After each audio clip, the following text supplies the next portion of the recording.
Now you can also create a 3-point rectangle, which basically is underneath the rectangle, it'll drop down there, a 3-point rectangle. Kind of works the same way. Basically, you're going to pick your, enter your elevation if you want.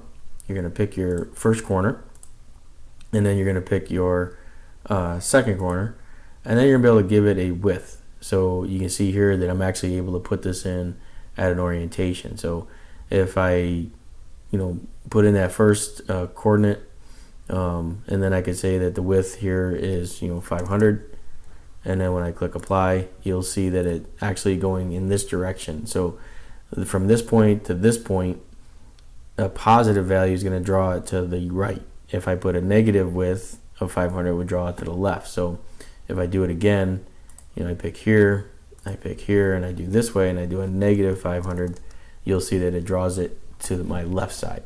So again, just a couple different ways to draw the rectangle.